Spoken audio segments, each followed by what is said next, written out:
नमस्कार दोस्तों, आपका फिर से स्वागत है हमारी इस हिंदी की लेक्चर सीरीज़ में, जिसमें हम पढ़ रहे हैं अभी वर्णमाला के बारे में और ये वर्णमाला का 4th पार्ट है। तो आज हम इस लेक्चर में जो बात करेंगे वो बात करेंगे उच्चारण के आधार पर स्वर और व्यंजन का वर्गीकरण।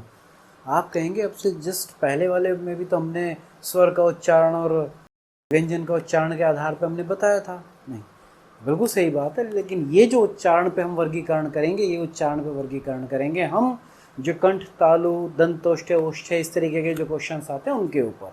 तो इसको पढ़ने से पहले थोड़ी सी बायोलॉजी पढ़ लेते हैं। इसको देख के लग रहा होगा कि मेरी ड्राइंग कितनी ख़राब है, और सच में बहुत ख़राब है। चलो खैर, मैंने अपनी पूरी मेहनत से जितनी शिद्दत से बना सकता था पूरी कोशिश करी कि मैं अच्छे से अच्छा चेहरा बना सकूं, पर ये बना नहीं मुझसे। जितना मेरा हो सकता था उतना मैंने बना दिया, बाकी आप लोग सीख लीजिए।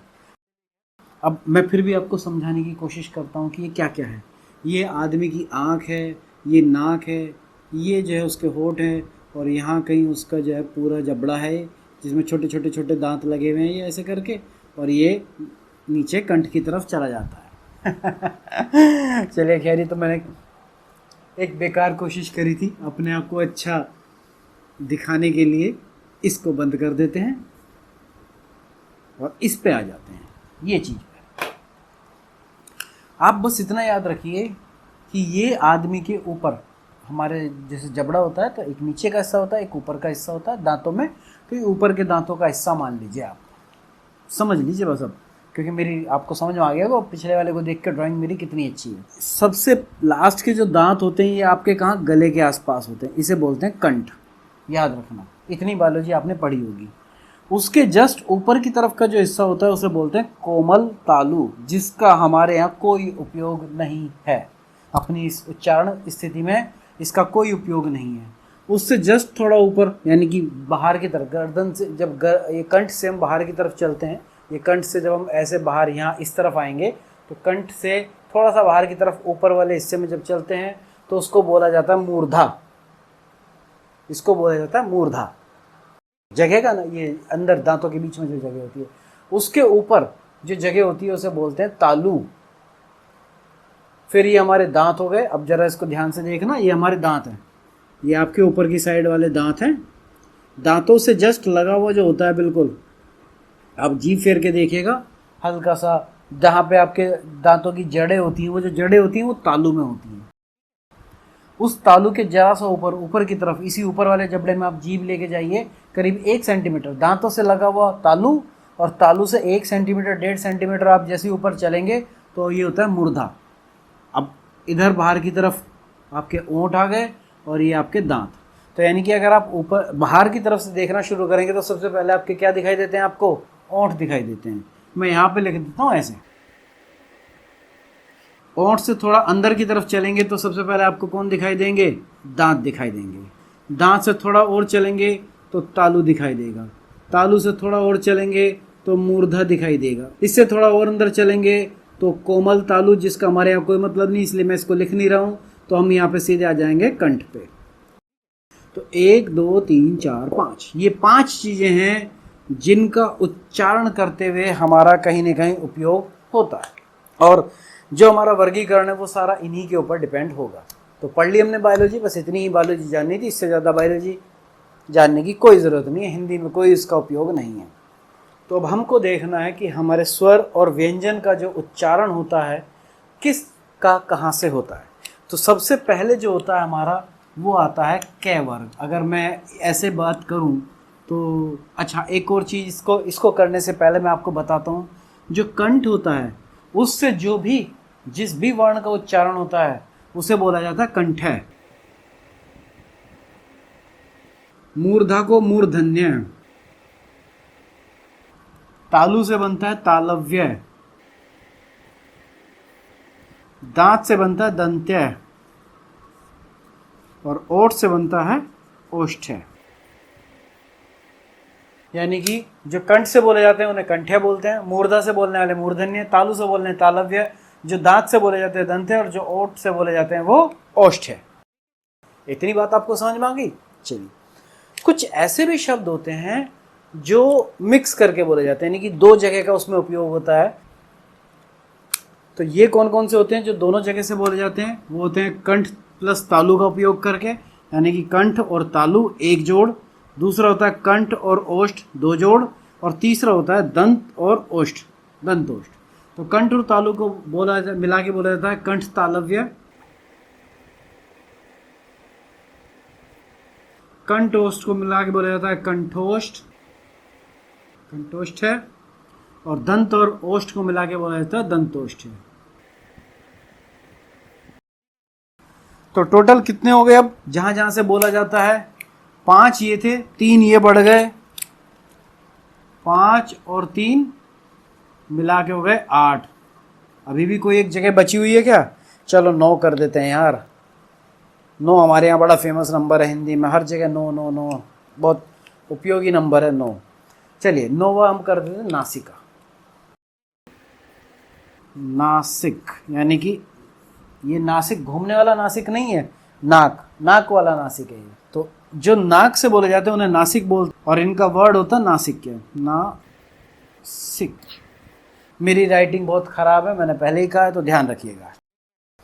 तो अब टोटल हो गए ये 9 जगह से हमारे वर्ण बोले जाते हैं, उच्चारित किए जाते हैं। अब इनको देखते हैं कि कौन सा कहाँ से बोला जाता है। अब आपको एक हिंदी के विद्वानों की गलती बताता हूँ। सबसे पहले जैसे हमारा आता है कै वर्ग, कै वर्ण बोल देते हैं, कै वर्ण कहाँ से बोला जाता है? कंठ से, गले से। यानी कि कै वर्ण के जितने भी कै वर्ण वाले जो सारे समूह में जितने भी वर्ण हैं, जैसे क ख ग घ, तो ये सारे कहाँ से बोले जाते हैं? बोले जाते हैं गले से। क ख ग घ, ना तो जीभ हिलती ना दांत हिलते, कुछ नहीं, सिर्फ कंपन होता है। कहाँ पर? गले में। आप उंगली रख के बोलिएगा, एक बार चेक करिए, क ख ग घ, यहाँ तक। कोई भी बाकी जगह कहीं उपयोग नहीं होता, ये इस जगह से ही बोला जाता है। दूसरा हमारा आता है चै वर्ण। चै वर्ण हमारा बोला जाता है तालु से। फिर इसके बाद आता है हमारा टै वर्ण, जो बोला जाता है मूर्धा के साथ। अब बस यहीं पे हमारा सारा खेल है। हिंदी वालों से क्या गलती हो गई? विज्ञान वाले तो कहते हैं कि आपका जो सीक्वेंस है, कहाँ गया भाई? हमारा सीक्वेंस ये रहा कि कंठ के बाद मूर्धा आता है, मूर्धा के बाद तालु आता है, तालु के बाद दांत आते हैं, दांत के बाद ओठ आते हैं, या ऊपर से नीचे जैसे भी चाहे वैसे ले लीजिए, या इधर से बाहर की तरफ से देखेंगे तो ओठ, ओठ के बाद दांत, दांत के बाद तालु, तालु के बाद मूर्धा, मूर्धा के बाद गला सबसे अंदर आ जाता है। और यहाँ पर हमारे विद्वानों ने क्या करा? कंठ, तालु, मूर्धा, हमें फंसाने के लिए नंबर क्या कर दिया? इन दोनों का अपोजिट, इन दोनों का नंबर उल्टा कर दिया। तालु की जगह मूर्धा कर दिया और मूर्धा की जगह तालु कर दिया। ऐसा नहीं है भाई, उन्होंने कोई गलती नहीं करी है। ये जो चै वर्ण है ये तालु से ही बोला जाता है। यानी कि जब भी आप चै, छ, ज, झ बोलने की कोशिश करोगे तो आपकी जीभ का जो बाहर का जो सिरा है वो दांतों से जस्ट ऊपर, दांतों से जस्ट ऊपर, थोड़ा ऊपर की तरफ की बात कर रहा हूँ, ऊपर जबड़े में ऊपर की साइड का जो दांत है उनमें, दांतों के जस्ट पीछे, इतना पीछे जाके टच होते हैं। तो जब भी आप च, छ, ज, झ बोलने की कोशिश करेंगे तो आपकी जो जीभ का जो सिरा है वो आपकी तालु पे लगता है। तो इस वर्ण को अगर वो चाहते तो वो इसके यहाँ नीचे रख सकते थे और टै वर्ण को ऊपर ले सकते थे, कोई बड़ी बात नहीं थी। अगर वो ऐसा कर देते तो हमें भी सीक्वेंस से याद करने में कोई दिक्कत नहीं थी कि कंठ आएगा, मूर्धा आएगा, तालु आएगा, दंत आएगा, ओष्ठ आएगा, ओष्ठ आएगा, दंत आएगा, तालु आएगा, मूर्धा आएगा, कंठ आएगा, ऊपर से नीचे जैसे चाहे। यहाँ पे क्या हो गया कि ये चै वर्ण को इन्होंने पहले रख दिया, टै वर्ण को बाद में रखा। अगर इनको ऐसे कर लेते तो ये बिल्कुल इसी सीक्वेंस से मैच कर जाते, हमारे इसी सीक्वेंस से मैच कर जाते। बस अब यहाँ पे क्या हो गया कि ये सीक्वेंस थोड़ा सा ब्रेक हो जाता है। पहले यहाँ पर तालु आ जाता है और फिर आपका मूर्धा आता है। उसके बाद जो बाकी बचे हुए आपका तै वर्ण है वो वापस उसी तरीके से कहाँ से बोला जाएगा? तै, दांत से बोला जाता है। और फिर आपका पै वर्ण आता है, वो आपका कहाँ से बोला जाता है? ओठ से बोला जाता है। ये आपने इतना तो काम कर लिया होगा, इतना तो आपको समझ में आ गया होगा। नहीं आया होगा तो मैं भी इसका एक डायग्राम बनाऊंगा, तब आपकी समझ में आ जाएगा। अब आप एक बार ट्राई करके देखिए, उच्चारण करके देखिए इनका। सबसे पहले क वर्ण को चेक करते हैं, तो यहाँ पे यहाँ कंपन होगा क ख ग घ अंगा, कहीं और जोर है ही नहीं। उसके बाद आता आपका च वर्ण। च वर्ण में आप जितने भी चारों पांचों जितने भी ये वर्ण हैं इनको बोलिए, आपकी जीभ का जो बाहरी मतलब पिन पॉइंट जो टाइप का होगा वो हमेशा दांत के जस्ट ऊपर, दांत जहाँ आपका दांत की जड़ है उस जड़ के जस्ट ऊपर, इतना ऊपर जाके लगेगा, हर बार टच होगा, वहाँ पे टच होगा। कोई भी वर्ण बोल लीजिए आप, च छ ज झ, ट्राई अपने आप से महसूस करिएगा, ये सारे वहीं पे आएंगे। उसके बाद आता है ट वर्ण। तो जब भी आप ट को बोलेंगे तो ये ट में जो है कहाँ लगेंगे सारे जाके, ये उससे थोड़ा सा और इतना ऊपर और जाके लगेंगे, इतना ही, मुश्किल से आधा सेंटीमीटर। तो ट ठ और जीभ ऊपर की तरफ मुड़ जाएगी। जैसे च में जीभ कुछ इस तरीके, ये अगर ये दांत है यहाँ पे और ये दांत से ऊपर का हिस्सा है तो जीभ यहाँ पे ऐसे लगती है, जीभ सिरा ऐसे रहता है, जीभ नीचे की तरफ, यानी कि इसका जो ये जो चोंच है, ये अगर मैंने कहा ये दांत है ये मेरा, तो इस जो जीभ लगती है वो कुछ इस तरीके से लगती है। ये जीभ अगर मैं हूँ तो जीभ नीचे की तरफ मुड़ती है। भाई मैंने पहले कहा ड्राइंग अच्छी नहीं है। ये तो हो गया तालु के लिए। लेकिन मूर्धा की बात करोगे तो आप कोशिश करके देखिए, जब ट वर्ण का कोई भी बोलते हैं तो ट ठ ड ढ, ये जो जीभ है ये अगर यही दांत है, इसके जस्ट इस जगह पे जहाँ ये ऊपर हल्का सा ऐसे क्या होगा, ये ऐसे है, ऐसे जाके है ये, तो ये तो हो गया आपका तालु, और जीभ लगती है यहाँ पर, और ये जो जीभ नीचे की तरफ टच होती थी इस पे, ये अब हल्की सी ऐसे ऊपर की तरफ मुड़ के लगती है, ट ठ ड ढ ऐसे लगती है। ये जिसने ये बात समझ ली तालु और मूर्धा वाली, तो समझ लीजिए आपका ये वाला चैप्टर बहुत आराम से पूरा हो जाएगा। आप फिर से एक बार आप खुद से बोल के देखिए, कोशिश करिए, क्योंकि मैं ये चाहता हूँ कि जब तक आप अपने आप से बोलने की कोशिश करेंगे तो ज़्यादा जल्दी समझ में आएगा आपको। तो च छ ज झ, अपने जीभ की शेप को देखिए, थोड़ी नीचे की तरफ ऐसे ऐसे मुड़ी हुई होगी, और जब आप ट ठ ड ढ बोलेंगे तो ये जीभ ऊपर की तरफ चली जाती है। ये चीज़ याद रखिएगा। जब अब आप आते हैं त वर्ण पे, मैं इसको हटा देता हूँ, ये तो वरना आप कहेंगे इतनी गंदी ड्राइंग हमें दिखा रहे हैं। उसके बाद आता है हमारा त वर्ण। त वर्ण यानी कि दांत से, जहाँ दांत लगता है, जीभ जहाँ दांत से जाके टकराती है, तो जीभ कहाँ, दांत पे टकराती है। तो आप बोलिए त थ द ध, चारों में जो आपकी जीभ है वो कहाँ लगेगी, दांत पे ही लगेगी। त थ द ध न, इन चारों में जीभ आपकी कहाँ लगी, दांत पे, इसीलिए ये दांत वाले वर्ण हो गए। अब बचा प, प वर्ण।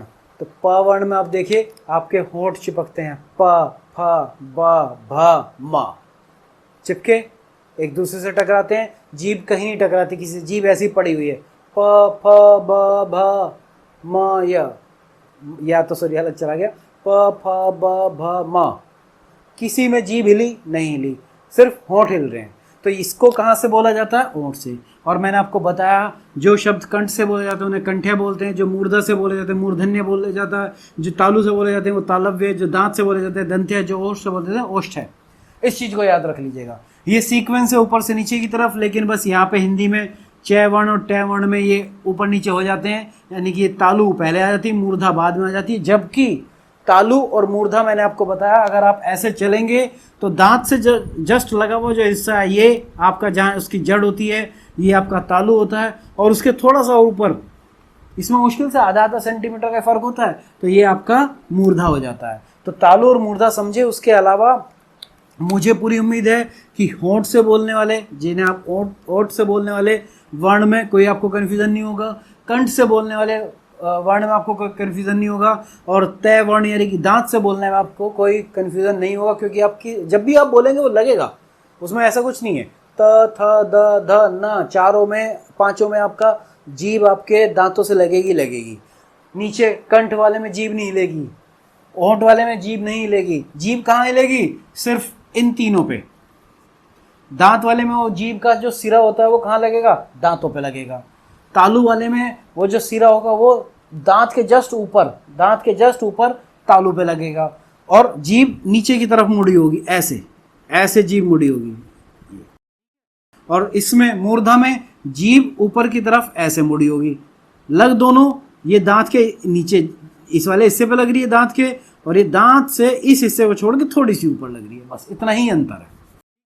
उम्मीद करता हूँ आपको ये बात समझ में आ गई होगी। अब लेकिन हमारे पास खाली ये 25 ही थोड़ी हैं, बाकी बहुत सारे हैं भाई। हमारे पास स्वर भी तो अ आ ई उ ये भी तो कहीं से बोले जाते होंगे, और साथ में जो अंत्यस्थ है हमारे व्यंजन हैं या ऊष्म व्यंजन है, या हमारे जो क्या कहते हैं अन्य वर्ण है अढ़ा अढ़ा वाले, वो भी तो कहीं से बोले जाएंगे, तो उनका भी देखते हैं। वो यहाँ की मिक्सिंग हो जाएगी कहीं ना कहीं, जरूर होगी। चलिए उनके बारे में बात करते हैं। उम्मीद करता हूँ ये आपको समझ में आ गया होगा। अब स्वर की बात करते हैं, तो स्वर भी हमारे इसी तरीके से चलेंगे। सबसे पहले स्वर ए और आ, और आ जीभ कहीं नहीं हिलती, यानी कि कंठ से बोले जाएंगे। दूसरा हमारा होता है ई ये तालु से बोले जाते हैं। री यानी कि री में देखो कहाँ लग रहा है, री ऊपर की तरफ लग रहा है, यानी कि मूर्धा, ये मूर्धा से बोला जाता है। वही सीक्वेंस जिस सीक्वेंस में हम चल रहे थे, क्योंकि यहाँ ऊपर नीचे हो गया ना सीक्वेंस, तो तालु वाली सीक्वेंस से हमें मिला हुआ था। यहाँ पे क्या सीक्वेंस था हमारा भाई, कंठ, फिर हमारे पास तालु था, फिर मूर्धा था, फिर दंत थे, फिर ओठ थे, यही तो सीक्वेंस था। तो अ और आ किससे आ गए, कंठ से।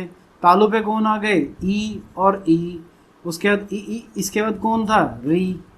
ऊ वाले में आप ध्यान दीजिए, सिर्फ ओंठ हिल रहे हैं आपके, तो ओंठ में आ गए ऊ और ऊ। अब इससे अलग ये कितने हो गए हमारे, 2 2 4 2 6 और 1 7, टोटल कितने थे, 13। तो अभी बाकियों का भी हिसाब करना पड़ेगा। चलिए देखते हैं वो कहाँ से बोले जाते हैं। अब जो बाकी बचे हमारे स्वर ए और ए, कंठ और तालु का मिक्स करके बोले जाते हैं, नहीं कंठ का और तालु दांत के ऊपर वाला हिस्सा, तो ए और ए ये चीज़। अगला जो हमारा होता है कौन, ओ और ओ बचे, ये कंठ और ओष्ठ को यानी कि होठों को मिला के हमारा ओ और औ, ये दोनों बोले जाते हैं। तो हो गए 11, इनका काम खत्म। लेकिन अभी भी कुछ बच रहे हैं ना, चलिए उनका भी हिसाब करते हैं। उसके बाद बचते हैं हमारे अयोगवाह बचते हैं ना। तो अयोगवाह मैंने पहले भी कहा था, उसमें कौन आता है, अनुस्वार आता है एक। तो अनुस्वार, जहाँ अनुस्वार की बात आ गई, यानी कि नासिक, नाक से बोला जाता है वो, तो नाक से बोले जाने वाला यानी कि नासिक क्या है। अनुस्वार कौन सा होता है, जो हाँ ऐसे बिंदु लगा होता है, या चंद्र बिंदु वाला जो होता है, कहीं अगर ये चंद्र बिंदु वाली जो बात आती है, ये वाला अनुस्वार, ये दोनों बोले जाते हैं। और साथ में सबसे इम्पोर्टेंट, अभी उसको इसके बाद बताऊंगा, उससे पहले हमारे 2 और रहते हैं, यह रलय वाली जोड़ी यानी कि अंत्यस्थ है, और दूसरी जोड़ी हमारी कौन सी है, श ऊष्म व्यंजन वाली। तो उसके ऊपर बात करें तो वो भी इसी तरीके से चलेगी।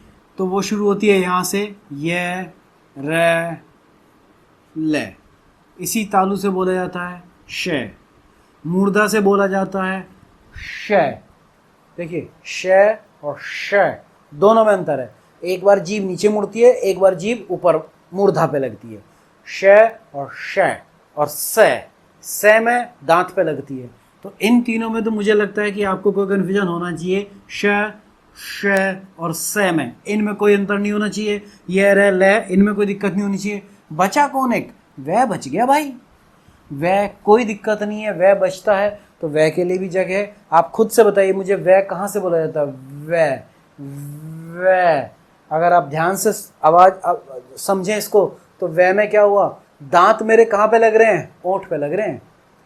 वह ऊपर के दांत नीचे के ओंठ पे लग रहे हैं, यानी कि ये कहाँ बोला जाएगा, दंत प्लस ओष्ठ। और अगर वैसे भी देखोगे तो कै वर्ग भी आ गया, कै वर्ग आ गया, च वर्ग आ गया, ट वर्ग आ गया, त वर्ग आ गया, और ये पै वर्ग आ गया। ये वर्ग आ गए, ये ऊष्म के सारे आ गए, ये रलय व, ये श वाले आ गए। अंत्यस्थ का ये स्वर सारे आ गए, 11 के 11। बचा कौन, एक अंत्यस्थ वाला ही तो बचा बेचारा, कौन, वह। और हमारे पास जगह भी एक के लिए बची, यहाँ पे आता है आपका वह। बोल के कभी भी देख लीजिएगा, आपका दांत, ऊपर के दांत होंठ पे लगेंगे। कोई और तरीके से आप वह बोल के दिखा दीजिए मुझे, ऐसे नहीं कर सकते आप, ऐसे नहीं बोल पाएंगे, वह नहीं बोल पाएंगे ऐसे। यहाँ पे जो मुंह बनता है, जो ध्वनि निकलेगी, उसी ध्वनि के हिसाब से हमने चिन्ह बना रखे हैं, तो वह ऐसे ही बोला जाएगा। दांत से ही वे, बड़े आराम से बोला जाएगा।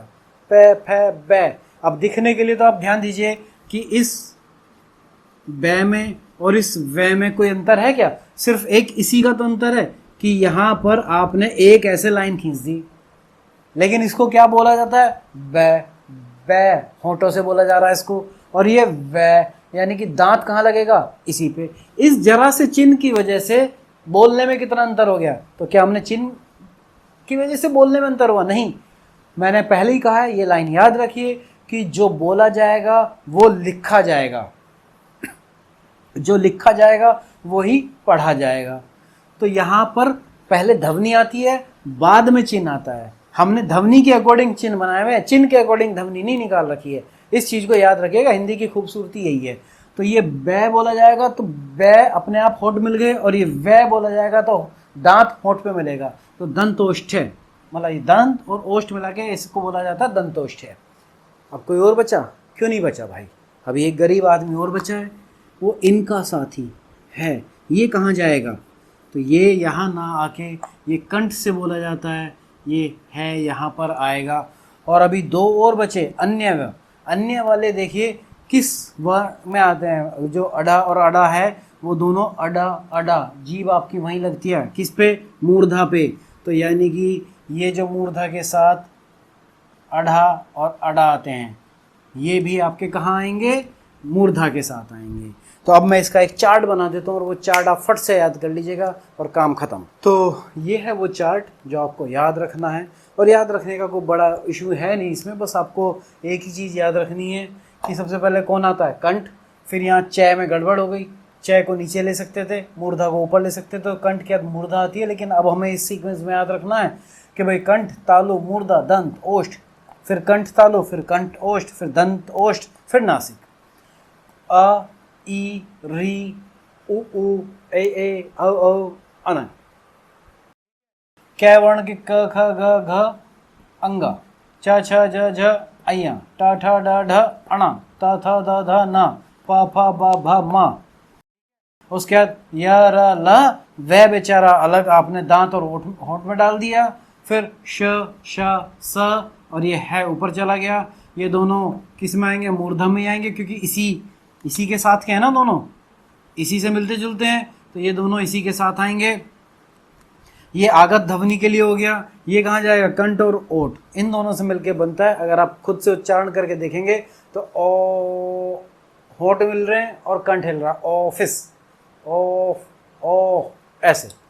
तो ये चीज़ मैं उम्मीद करता हूँ कि आपको सारा चार्ट समझ में आ जाना चाहिए, इसमें आपको कहीं भी कोई गड़बड़ नहीं होनी चाहिए। तो आपसे जो क्वेश्चन पूछा जाएगा एग्जाम में, वो कैसे पूछा जाएगा? कुछ इस तरह का क्वेश्चन आएगा कि इनमें से कोई भी दो वर्ड दे दिए जाएंगे। फॉर एग्जाम्पल मैंने कहा कि है किस जगह से उच्चारित किया जाता है?